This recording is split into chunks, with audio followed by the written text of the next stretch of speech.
We're going to answer the question, how good is Microsoft's AI, by going beyond Copilot and Cowork into tools like Microsoft Scout that can help you build applications like this, the Dream Team, which it actually built for me using Python and JSON, things that I have no idea how to build myself. It did it for me. So you don't have to be a developer. What's so cool about this Dream Team is that it was just an idea that I had about bringing everything together into this command center, but not just for me to see, but for me to also be able to take action on with a group of employees that are specialists. So here I have Major, that's my chief of staff, followed by Riley and Mina and Reese, all of them good at something like emails and meetings and research and so on. But it's not just that, because what you can do, for example, if you don't really do anything from a research perspective, you can get rid of Reese and this employee now goes away. Or if you don't do anything with web, you can get rid of Logan and this employee goes away. You can also bring him back, because over here, you can go ahead and restore Reese if you wanted to, if you change your mind. But let's get rid of Reese at the moment.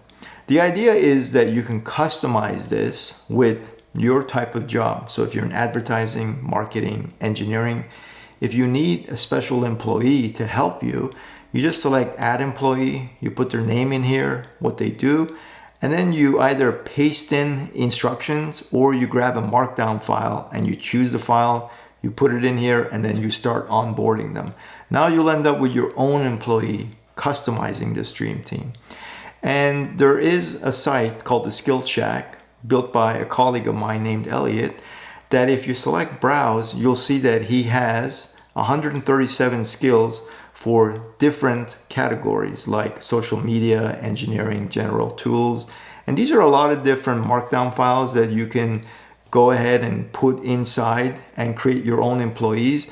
I don't think these are available to the public at the moment, just Microsoft employees, but maybe he'll open them up and then you can just simply click on view, download the markdown file, or if you can't, there's other places that have these files. The other thing you can do is you can select this trust protocol that each employee has, and you can decide if the employee is either autonomous, either just drafting content for you, or maybe assisting. So depending on the autonomy of this employee, they either always do certain things or ask you first to do certain things and maybe never do certain things. And so these change as you switch the autonomy level from draft to assist to autonomous and so on. And you can do that for each employee.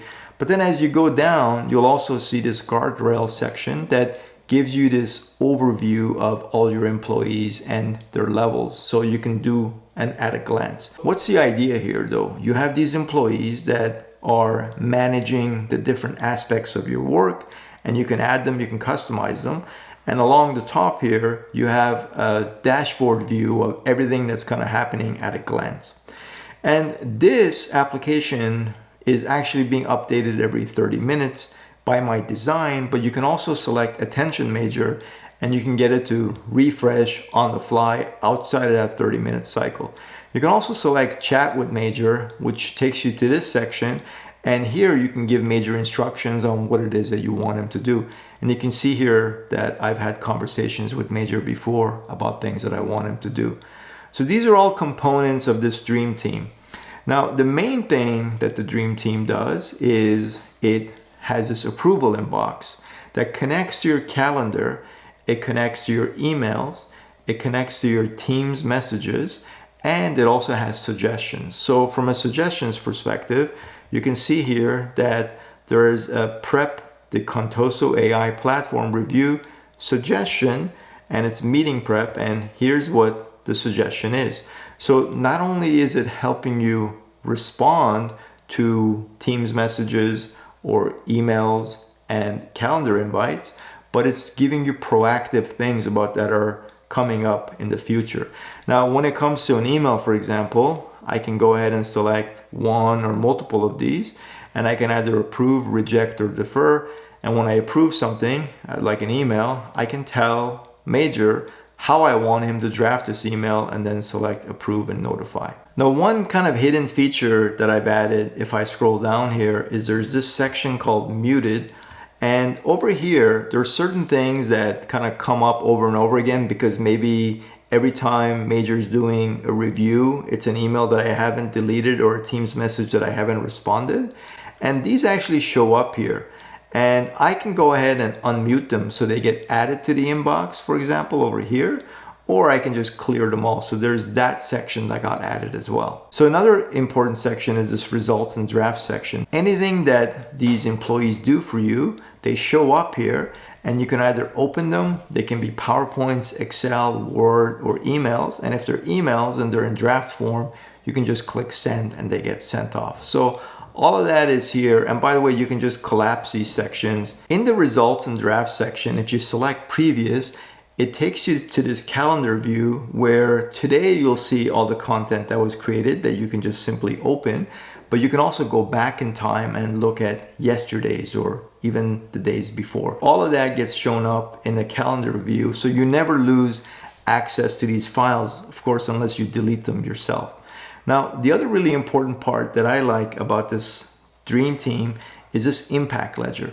And the idea behind the impact ledger is if you scroll down over here, you'll see that you can add your career profile.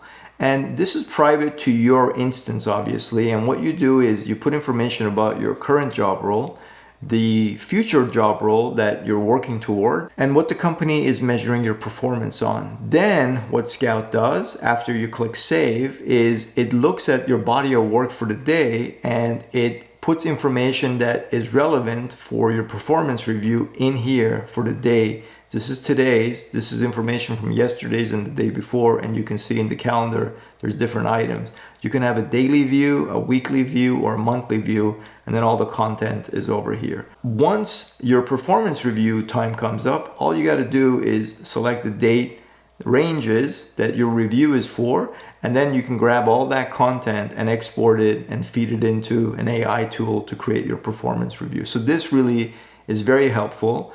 And you can also have a quick conversation with anyone that wants information about how your work is rippling through the company, because it keeps track of your organizations that you've worked with, the people that you've worked with, and so you have a quick glance of your body of work or your impact. The other thing is if you look at the activity log, you'll notice that there's information about all your digital employees and what they've done for you, again, based on the calendar. And as we kind of wrap this up, I'll share that you can change the theme from light to dark to sepia or to oro. So a lot of updates have been made to this.